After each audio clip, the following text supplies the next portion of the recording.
اعوذ باللہ من الشیطان الرجیم، بسم اللہ الرحمن الرحیم۔ آج جو ویڈیو میں آپ سے شیئر کرنے لگی ہوں یہ بہت ہی امپورٹنٹ ویڈیو ہے، اور اس ویڈیو میں ہم بات کریں گے کہ 786 کا کیا مطلب ہے۔ کسی شخص نے ایک درویش سے پوچھا کہ 786 کو بسم اللہ کیوں کہتے ہیں؟ درویش نے جواب دیا کہ 7 آسمان ہیں، 8 جنت کے دروازے ہیں، 6 دنوں میں اللہ نے کائنات کو بنایا، تو یہ کوئی بات نہیں ہوئی۔ 786 کو بسم اللہ کہا جاتا ہے، مگر یہ سراسر غلط ہے۔ ہمارے حضرت محمد صلی اللہ علیہ وآلہ وسلم اگر کسی کو خط بھی بھیجتے تھے تو وہ پورا بسم اللہ الرحمن الرحیم لکھتے تھے، نہ کہ 786 لکھتے تھے۔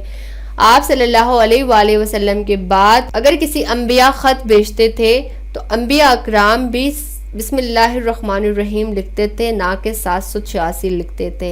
تو یہ بات سراسر غلط ہے کہ بسم اللہ الرحمن الرحیم کا مطلب 786 ہے، اور یہ جو یہاں بات کی جاتی ہے کہ 7 آسمان، 8 جنت کے دروازے، 6 دنوں میں اللہ نے کائنات بنائی، تو بسم اللہ الرحمن الرحیم کا جو ترجمہ ہوتا ہے وہ ہے شروع اللہ کے نام سے جو بڑا مہربان نہایت رحم کرنے والا ہے۔ بسم اللہ الرحمن الرحیم میں کہیں پر بھی یہ ذکر نہیں ہوا ہے کہ 7 آسمان ہیں، 8 جنت کے دروازے ہیں، 6 دنوں میں اللہ نے یہ کائنات بنائی۔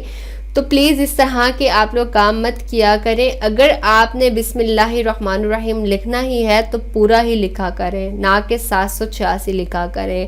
اس کے ساتھ ہی اچھی باتوں کو دوسروں کے ساتھ شیئر کرنا صدقہ جاریہ ہے۔ ویڈیو اگر آپ کو اچھی لگتی ہے تو ضرور لائک کیجئے، اس کے ساتھ ہی چینل کو بھی ضرور سبسکرائب کیجئے، اور سب سے زیادہ جو موسٹ امپورٹنٹ بات ہے کہ جتنا ہو سکے اس ویڈیو کو آگے سے آگے شیئر کیجئے، کیونکہ یہ ویڈیو بہت ہی زیادہ انفارمیٹیو ہے۔ ہر شخص کو، ہر مسلمان کو اس ویڈیو کے بارے میں معلومات ہونا بہت زیادہ ضروری ہے۔ تو نیکی کی بات سمجھ کے اس ویڈیو کو آگے سے آگے شیئر کیجئے۔ امید کرتی ہوں آپ کو یہ ویڈیو بہت زیادہ پسند آئی ہوگی۔ خیال رکھیے گا اپنا، ملتے ہیں پھر نیکسٹ ویڈیو میں۔ اللہ حافظ۔